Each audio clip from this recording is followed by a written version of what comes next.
Hello friends, welcome to career knowledge.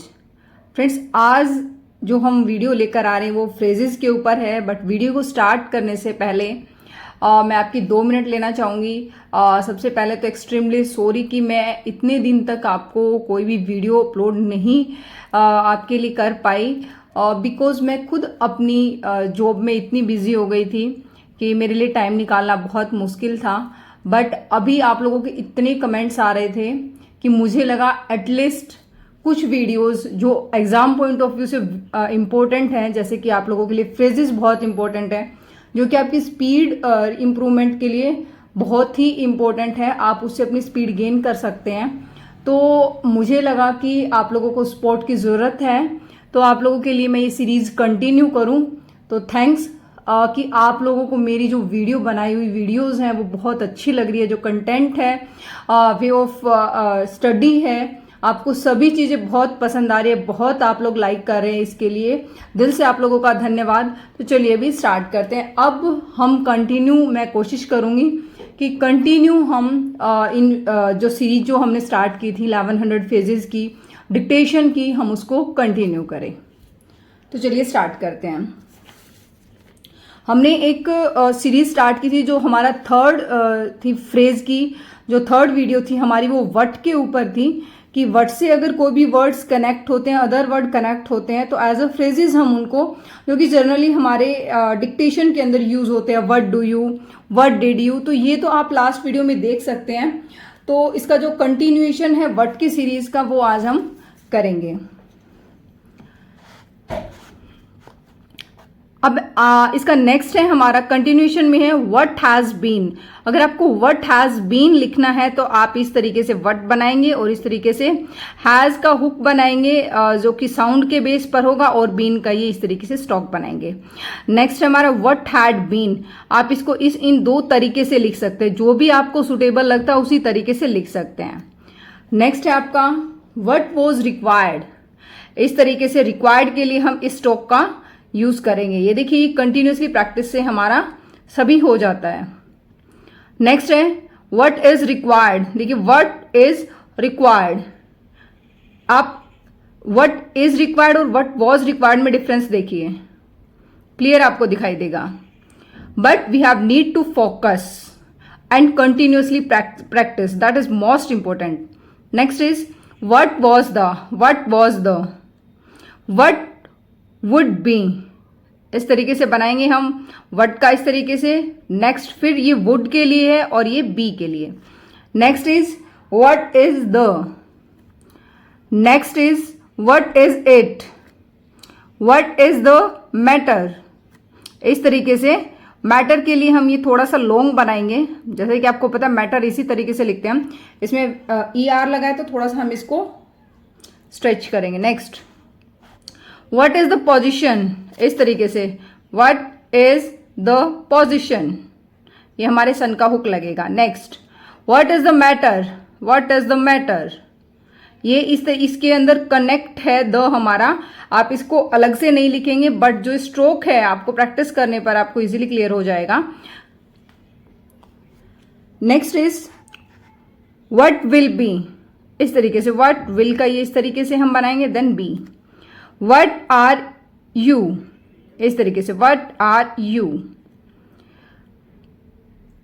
What may be, what may be, what might be. Might के लिए देखो मे और might में क्या डिफरेंस है कि यहां पर आई का डिफ्थोंग लगेगा। Next is what have you. अब ये हमारी व्हाट की सीरीज थी जो कि हमने कंप्लीट की। आफ्टर दैट ये कंटिन्यूएशन में है वुड, क्योंकि ये जो हमारे जो भी सेंटेंसेज हैं जो बेसिकली यूज होते हैं ग्रामर के तरीके से, जो यूज होते हैं उनको लिखने के लिए बहुत ही अच्छे तरीके से ये सीरीज है। Next is would be able to. इस तरीके से एबल टू आपको पता है कि एक साथ हम इस तरीके से लिखते हैं, तो इसलिए would be able to. Next would have been, would not have been, difference देखिए, would not have been और would not have। देखिए बीन का यहाँ पर हुक लगा है। Next, would you be able to, इस तरीके से बनाएंगे आप। आई होप क्लियरली आपको समझ में आ रहा होगा। आप वीडियो को पॉज करके भी देख सकते हैं। स्ट्रोक्स मैं आपको यहाँ पर इसीलिए दिखाई दे रही हूँ इनको कि ताकि आपको क्लियरली समझ में आ जाए। नेक्स्ट, विद को as you know very well कि हम इस तरीके से लिखते हैं। अब इसके साथ अगर जब जो भी हम वर्ड्स फर्दर कनेक्ट करेंगे उनको विद हिज या फिर अस के लिए हम इस तरीके से यूज करेंगे। ये वाला ऐसे स्ट्रोक बनाएंगे। Next, with which, with each stroke नीचे आ जाएगा, remember this thing. Next is with much, stroke ऊपर रहेगा। With one another, next is with such, with this matter, with those, with this, with these, with the result, with you, with whom। ये देखिए ये छोटी छोटी minor चीजें हैं but आपको रिमेंबर करने की इनको जरूरत है। नेक्स्ट इज विद रेफरेंस या फिर विद रेफरेंस टू, दोनों हम इस तरीके से लिख सकते हैं। Next is with regards to the, with regards to the, इस तरीके से द का स्ट्रोक यहां पर बनेगा।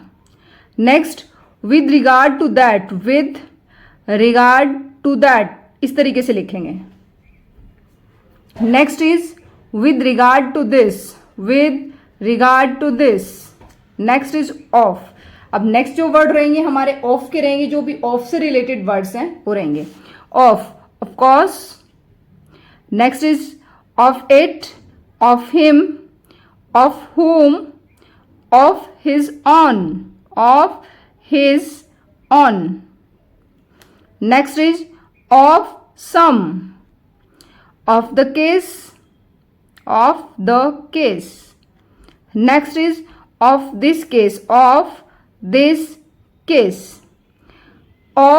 this class, of this country, of the country, of the committee, of the committee, next is of the government। इस तरीके से लिखेंगे हम।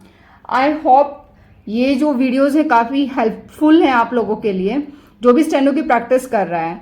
बट मैं बार बार जो हर वीडियो में आप लोगों को रिमाइंड कराती हूँ, बिकॉज रिमाइंड कराना भी बहुत ज़रूरी है कि practice make a man perfect. जितनी ज़्यादा आप प्रैक्टिस करेंगे उतने ज़्यादा आपकी जो लैंग्वेजेस हैं वो बेटर होती जाएगी और आपका कॉन्फिडेंस गेन होता जाएगा। अगर आपको रियल में स्टेनो की प्रैक्टिस करनी है तो बहुत ही इंपॉर्टेंट ये सीरीज है। तो चलिए मिलते हैं नेक्स्ट वीडियो में। मेरी पूरी कोशिश है कि मैं बहुत जल्दी आप लोगों को वीडियोस प्रोवाइड करवाऊं। तो आप लोग भी अच्छे से प्रैक्टिस करिए ताकि आप लोगों का जो भी एम है, जो भी आप लोगों का लाइफ में स्टेनोग्राफर बनने का एम है वो बहुत जल्दी पूरा हो पाए। तो इसके लिए प्रैक्टिस की बहुत ज़रूरत है। चलिए टेक केयर, बाय बाय, मिलते हैं नेक्स्ट वीडियो में।